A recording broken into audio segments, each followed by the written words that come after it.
యూదుల రాజు జన్మించే నేడు, ఈ జగమంతా సంబరమే చూడు.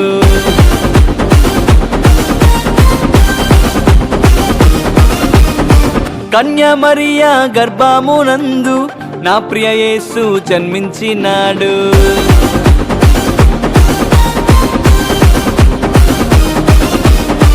యూదుల రాజు జన్మించే నేడు, ఈ జగమంతా సంబరమే చూడు. కన్య మరియా